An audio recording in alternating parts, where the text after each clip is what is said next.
What if we discovered alien life next year? The signal comes from Proxima Centauri, 4.24 light-years away, the closest star system to our own. Radio telescopes at the SETI Institute detect a pattern, not random noise, structure, repetition, mathematics, prime numbers in sequence, then Fibonacci, then pi to 100 digits. It's not natural, can't be. Natural phenomena don't transmit prime numbers. This is deliberate. This is communication. This is proof. We are not alone. The announcement is delayed, not for days, for hours. Scientists want confirmation. Triple-check the data. Eliminate every possible natural explanation. Solar interference, equipment malfunction, human error, hoax. They test everything.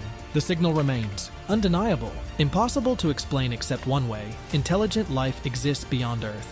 The press conference is scheduled for 3 p.m. Eastern Time. Word leaks beforehand. Social media explodes. Speculation, fear, excitement, denial. By the time the NASA administrator steps to the microphone, 2 billion people are watching live. The largest audience in human history for a scientific announcement. The words are simple. We have detected an artificial signal from Proxima Centauri. We are not alone in the universe. Silence. Then pandemonium. Stock markets freeze. Not from fear, from uncertainty. What does this mean for the economy? For human society? For everything? Trading is halted globally, while markets try to understand the implications. Religious leaders respond within hours. The Pope calls an emergency address. God's creation is larger than we knew. This discovery doesn't diminish faith. It expands our understanding of divine creation. Evangelical leaders are split. Some agree. Others insist it's demonic deception. Islamic scholars debate whether the Quran's references to life on other worlds apply to intelligent life. Every faith tradition scrambles to reconcile theology with reality. The immediate question is, what do the aliens want? The signal is one-way communication, not a conversation, a broadcast, like radio stations from the 1960s sent into space, but sophisticated. Intentional. The message is complex. Scientists work to decode it. Mathematics is universal. Communication is happening. But what are they saying? Within a week, the pattern becomes clear. It's not a message to us specifically. It's a beacon, an announcement of existence. We are here. This is what we are. No demands, no threats, no requests. Just awareness. They're letting the universe know they exist. The psychological impact is immediate and global. Humans have spent millennia assuming we're special, unique, the center of divine attention. That assumption shatters. We're not special. We're one of many, maybe one of millions. The existential shift is profound. Some people celebrate. Parties in the streets. We're not alone. The relief is palpable. Humans have felt cosmically isolated. That isolation ends. Others despair. If aliens exist and are broadcasting, why haven't they visited? Are we irrelevant? Uninteresting? Too primitive to contact directly? Conspiracy theories metastasize. Governments have known for decades. This is disclosure. The signal is fake, designed to unify humanity. The aliens are already here. The aliens are demons. The aliens are angels. Social media becomes unusable. Truth and fiction blend until they're indistinguishable. Scientific community shifts into overdrive. Radio telescopes globally focus on Proxima Centauri. Funding floods into SETI programs. Space agencies accelerate deep space exploration plans. The James Webb Space Telescope is redirected to study the Proxima system. Can we see their planet, their civilization, their technology? Month 3. More data is decoded. The signal contains information, not language, imagery, mathematical representations of chemical elements, DNA structure, organic molecules. They're describing themselves. Carbon-based, similar biochemistry to Earth life. Not identical, but recognizable. They evolved under similar conditions. They're comprehensible. This is where people disagree. Some insist we should respond immediately. Others say we should stay silent. What if they're hostile? What if response invites invasion? What if silence is safer? The debate consumes governments, scientific bodies, the UN. Should humanity reply? Tell me what you think in the comments. 6 months in, the decision is made. We respond. Not with a government-sanctioned message, with millions. People worldwide broadcast toward Proxima Centauri. Messages of peace, of greeting, of curiosity, of warning, of love, of fear. Humanity speaks with a million voices, chaotic, contradictory, perfectly human. The response, if it comes, will take 8.5 years. 4.24 years for our signal to reach them. 4.24 years for their response to return. We won't know if they heard us until 2034. An entire generation will grow up in the waiting. Society transforms during the wait. Education shifts. Every child learns about alien life, not speculation. Fact. Biology textbooks are rewritten. Chemistry textbooks expand to include alien biochemistry. Philosophy and theology courses grapple with implications. What does consciousness mean if it evolved elsewhere? What does God mean if creation is larger than Earth? Technology investment explodes. Space exploration becomes the priority. Nations compete to build faster spacecraft, to develop better communication technology, to reach the stars. The space race of the 2020s makes the 1960s look quaint. This isn't about national pride. This is about species survival, about proving we're worthy of contact. Military implications are debated endlessly.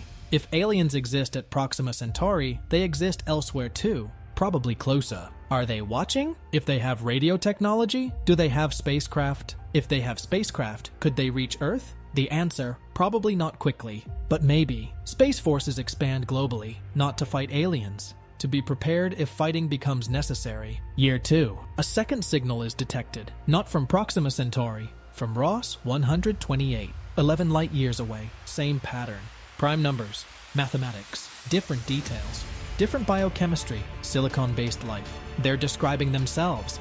They exist. 3 civilizations now confirmed. The universe is teeming with life. Statistical models shift. If 3 civilizations are close enough to detect, thousands must exist in the galaxy, millions across the universe. We're not rare.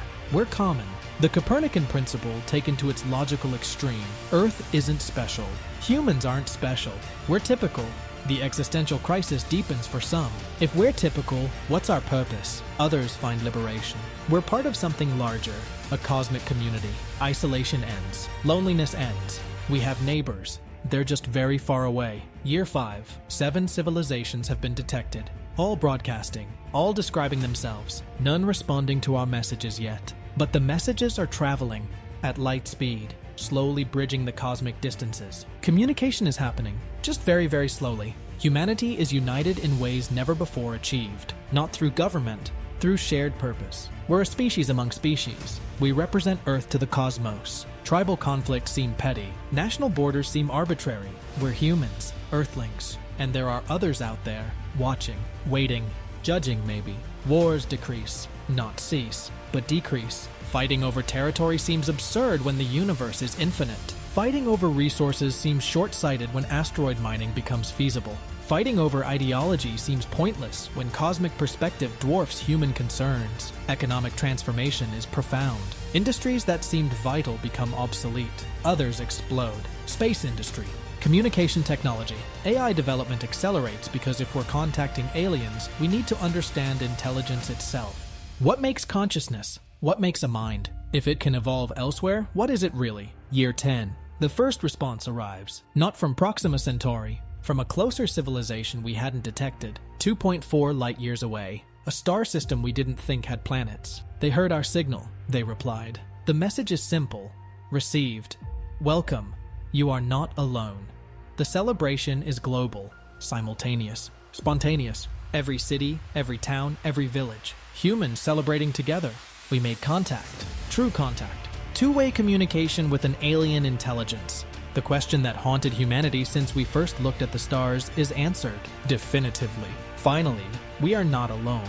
The message continues. They describe their civilization, their history, their struggles, their triumphs. It's remarkably familiar. They fought wars, developed technology, nearly destroyed themselves, survived, grew, reached for the stars. They're us, just elsewhere, evolved differently, but facing the same challenges, asking the same questions. Over the next decades, conversation develops. Slow conversation, years between message and reply, but conversation nonetheless. We share mathematics, science, art, philosophy. They reciprocate. Cultural exchange on a cosmic scale. What if we discovered alien life next year? You'd learn that every question that ever mattered changes. Who are we? Why are we here? What is life? What is consciousness? What is purpose? But you'd also learn that some things don't change. The need for connection, the desire to be known, the hope that somewhere out there someone understands, that we're not shouting into the void, that the universe isn't empty, that existence has meaning because it's shared. And on clear nights, you'd look up at the stars differently, not as distant points of light, as neighbors, as others who are looking back, as proof that in an infinite universe, loneliness is a choice. Because we're surrounded by life, we just have to listen. Are you listening?